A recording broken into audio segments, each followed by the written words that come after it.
So he got fired and won't pull his weight around here. I guess I'll get into that, but I want to tell you what's going on around here, how things are going, and then we'll figure out what to do with that situation. But as you know, it wasn't that long ago, what, maybe 2 or 3 weeks ago, we bought this camper so Carolyn's son could stay in it. Well, that's not the only reason. I mean, we talked about getting a camper, believe it or not, several weeks before all this transpired. We wanted to have a little place in case we had family come down or visitors or whatever, come down and visit. And I actually think I'm going to have a visitor, a family member come down, I think in June, and visit with us. So I wanted a camper. Now, originally I wanted to set it down there by the wood line, but we've changed our mind since then. Carolyn wanted it up closer to the house. The biggest problem we had with that, though, was the easement. I got to keep an easement here for the power company. And so when you look behind me, you can see the width of the easement. You can see the trees on both sides. So I had to keep that in mind. Now, when I look at our easement here, there was a tree here originally. So my original thought was I'd park it right up next to the power pole. That would give them easement on the other side. But then when I got to looking at this, I realized, oh no, I got to keep a wider, which doesn't make sense because down over there, it's not near as wide. I went ahead and decided this tree had to come out. But man, this tree has always worried me. It was nearly rubbing on the power line as it was. Well, actually, one of the limbs was hitting the power line. Just one of them up there. It's my understanding, I've seen videos of this where a limb will fall down onto the 2 power lines and it'll catch fire. I didn't know if I wanted an electric company here. I mean, I've made videos about this since then, and people tell me what the electric company will do and not do and all that. But I try to stay as inconspicuous as possible. I know that people think I should do a better job. Of course, you know, being on YouTube makes it difficult to be inconspicuous at all. That's why I say as possible. YouTube happens to be my job. There's just no way around it. It's how I get paid. It's how I make money, where I don't have to leave this property, go work for an employer. It's relatively, I don't want to say easy, because YouTube isn't easy. You know, a lot of people seem to think it's just the easiest job in the world. It isn't easy. It's always on your mind. But I don't have to have people coming on the property. I don't have to go visit with people. It's just a way to make money. A lot of people tell me that it's my own fault that I get the problems I have. But it seems to me that's victim blaming. People will literally break the law to violate my rights, and then it's my fault because I'm on social media. Well, my scenario is it the woman's fault who had to work at night to support her children, who gets victimized on her way home because she doesn't have a car? Is it her fault? And most people would say, oh no, it's not her fault. But when you're on YouTube making money, it's your fault because you're on YouTube. You need to get off YouTube, stop making a paycheck apparently, and let the criminals win. So I guess that was a little bit of a rant. But so I don't want the power company on my property any more than necessary, because they're going to start questioning things. Why aren't you hooked up to the power pole? Why isn't that house bigger? You know, all these things. And then you're starting to have to ask questions and lawyers and, you know, whatever. And I just try to stay away from all that. You know, I hear all the time, you could fight that in court. I hear that all the time. Well, I'd just rather not go to court at all because I don't like to fight. And what if you lose? So I might be 100% right and still lose if the power company decided they wanted to sue me for some reason. So I try to keep them away from my life as much as possible. So I had this tree and I had to figure out what to do with it. I did not want to cut this tree. It was really scary. So I decided what I was going to do was I wanted to land the tree. Well, I couldn't land the tree. See, what it was heavily balanced on one side. So no matter what I did, it was going to roll. So what I did was I ended up notching it so it would land this direction. But then I knew it was going to roll. So I cut it in a fashion, and I explained all this in a previous video. So it would land in between these two trees, safeguarding me from rolling into the house and rolling into the power lines. And it nearly worked perfectly, except after it got in between the two trees, and I was using a come along, and I was pulling, because it was jammed up, I was pulling the bottom this direction so it would slide on down.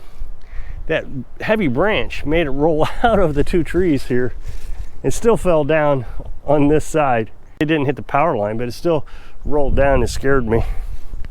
So then we bought the camper, and the guy who sold it to me brought it over to us. Now I wanted it up here, and I really didn't think he was going to be able to do it. Get it up here because the ground is soft. It just won't stop raining. That's just the way it is in the springtime. It just won't stop. Even if you get a week off, as the ground's starting to dry, then it rains again. We were getting dry conditions just a couple days ago, and it rained, and now it's all soft again. I can feel the softness underneath my feet. So he came on down, hit the well house on the way down, but that's another story. So he comes down, of course, then he has to back up so he can realign. After I cut the tree down, I wanted the camper up as high as possible past that stump. So I would like to have it up here as much as possible. So he backed down to try to realign it, and when he backed down, it stayed down there. Eventually I'm going to get this moved up here. It's just really inconvenient with her son still in it.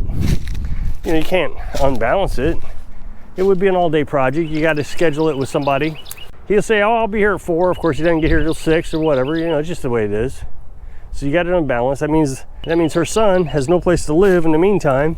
It's just a timing issue and trying to get it where it won't get stuck again. I was actually worried when he disconnected. He was trying to pull out, and he started sliding down the hill, even though it was 4-wheel drive. I thought he was going to hit the camper. Well, I think he thought so too. So we got it hooked up to the solar panels. So there's a little bit of electric going into it. We've had a discussion with him. I think he's going to use the old generator. I've told you that we got that old generator. I put a new carburetor in it. It seems to be running pretty good now. I think he's going to use that to run an air conditioner and an Xbox. I've talked about this. Now, a lot of people are going to have a bunch of opinions about it. I've already said in that previous video, if you have an opinion about what he's doing, that'll be the last opinion you'll be able to have on my channel. What we do here with him and how we take care of him is our business. I've not made it your business. So I have an air conditioner in that old truck camper. It's a little window air conditioner, 5,000 BTUs. But he says he'd like to have one of those that you can move around, which actually kind of makes sense. So right now, he's only sleeping in the living area. So during the day, he has to pick up a mattress, get it out of the way because of the heater. The heater, we're afraid that bedroom is too small. We're afraid that heater will catch something on fire. So it's a Mr. Heater portable buddy. So he's sleeping in the living area. But this summer, he would like to be able to sleep in the bedroom and then have a living area in the living area. Kind of makes sense. So he wants to get one of those portable ones where you can just kind of vent it out the window, I guess.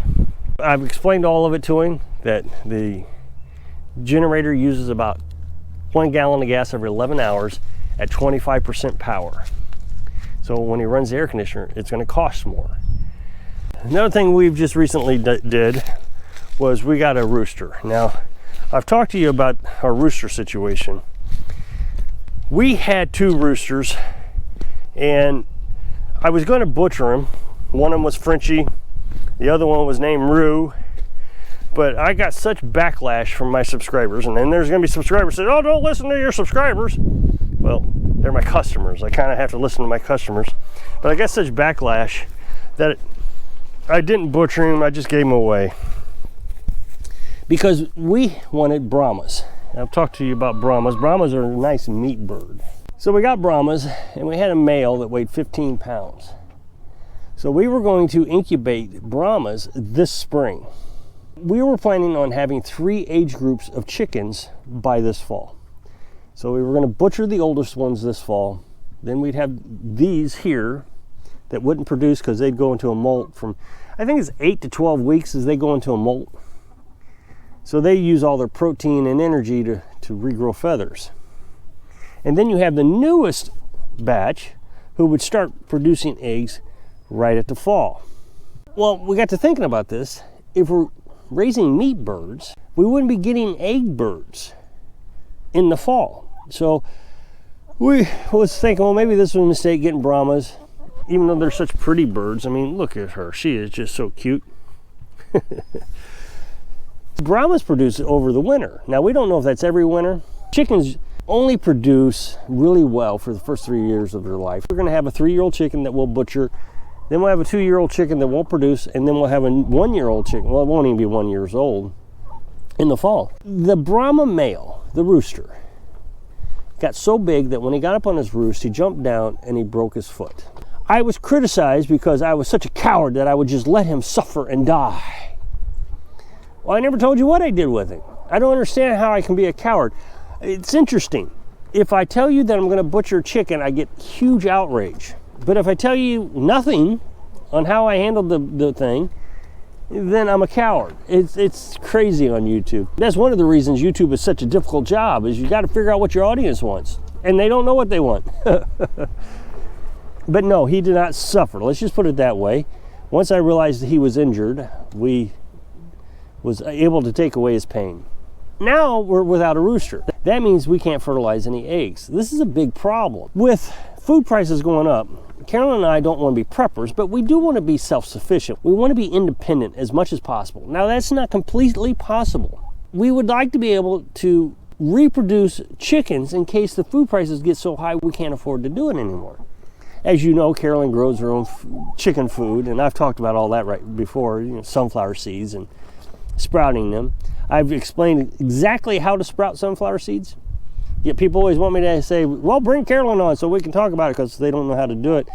But Carolyn's not going to get on video, so we'll just have to deal with the fact that you can Google it. So we were trying to figure out how to get another rooster. Well, our thought was, I guess we're going to have to just raise a baby rooster. Find one at Orscheln's this spring and raise it. And we're just not going to have any eggs this winter, which was quite the concern. Well, Carolyn's been really trying to investigate what we can do, and she found a rooster not too far from us for $15.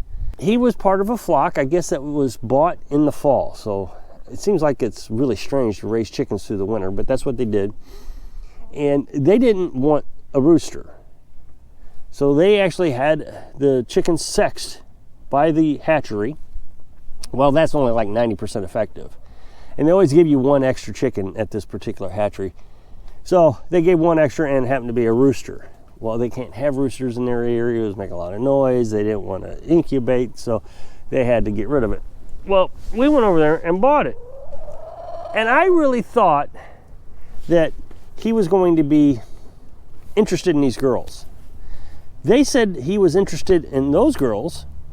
So we bring him over here, and immediately the girls established a pecking order. I was kind of shocked by that. I didn't think the females would show dominance over him, but they did. He is trying to mingle in. They accept him okay for the most part, but he spends 90% of his time inside the coop. He doesn't come out very often except to eat or when he thinks there's food. I'm surprised he's not out right now. He is right at the doorway. I don't know if you can see him. He's behind the chickens right now. He is not mating with them. He got fired from one job over there with those girls because they didn't want him. He was an extra hand that they didn't need. And so we bring him over here and he becomes useless. He's not carrying his own weight. Now we're hoping that we can have him breeding with these girls by June, May or June, so we can actually start incubating some. So we have chickens producing eggs in the fall. If we wait too long, let's say you start incubating in July, you won't get any eggs all winter. If you can't get eggs by the fall, they won't produce in the winter, even if they become old enough to do it. So we're hoping that he isn't going to be here for a year before he actually fertilizes any eggs. I didn't realize he was as young as he is. I thought he was bought last spring, but apparently he was bought last fall. When he crows, it's still a pretty weak crow. It's not an adult crow yet. And you can tell because it kind of gets cut off right at the end instead of the roo. So he's not pulling his weight around here, and he's eating food, but at least he's not hurting the girls. That is a big deal. I was worried that he would establish pecking order and he would try to show dominance. So at least he's not hurting them. And so maybe in the next couple of months he'll get old enough where he can start mating with these chickens. So if you click this up next box, take you to a video where I was talking about what off-grid is all about. So I hope I can inspire you to be self-sufficient so you can live your dreams. Thanks for watching.